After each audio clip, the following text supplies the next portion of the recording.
Hema committee റിപ്പോർട്ടിന്റെ പൂർണ്ണരൂപം പ്രത്യേക അന്വേഷണ സംഘത്തിന് സർക്കാർ കൈമാറി. ഹൈക്കോടതി നിർദ്ദേശം നൽകിയതിനു പിന്നാലെയാണ് നടപടി. ക്രൈംബ്രാഞ്ച് മേധാവി എച്ച് വെങ്കിടേഷിനാണ് റിപ്പോർട്ട് കൈമാറിയത്. കേസുകൾ അന്വേഷിക്കുന്ന പ്രത്യേക സംഘത്തിന്റെ യോഗം ഇന്ന് പോലീസ് ആസ്ഥാനത്ത് ചേരും. ഹേമ കമ്മിറ്റി റിപ്പോർട്ടിലെ തുടർ നടപടികളിൽ നിലപാട് അറിയിക്കാൻ WCC അംഗങ്ങൾ മുഖ്യമന്ത്രി പിണറായി വിജയനുമായി ഇന്നലെ കൂടിക്കാഴ്ച നടത്തിയിരുന്നു. സിനിമാ നയത്തിലെ നിലപാടും ഇവർ മുഖ്യമന്ത്രിയെ അറിയിച്ചു.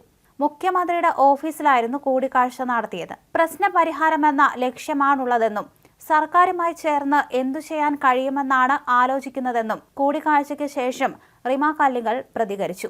ഹേമ കമ്മിറ്റി റിപ്പോർട്ടിന്റെ പൂർണ്ണരൂപവും മൊഴികളും തെളിവുകളും അടക്കം പ്രത്യേക അന്വേഷണ സംഘത്തിന് കൈമാറണമെന്ന് ഹൈക്കോടതി ഇന്നലെ നിർദ്ദേശിച്ചിരുന്നു. ബലാത്സംഗത്തിനും പോക്സോ കേസിനും നടപടിയെടുക്കാനുള്ള വസ്തുക്കൾ റിപ്പോർട്ടിലുണ്ടെന്ന് നിരീക്ഷിച്ച കോടതി നടപടിയെടുത്തില്ലെന്നത് ആശ്ചര്യകരമെന്നും അഭിപ്രായപ്പെട്ടു.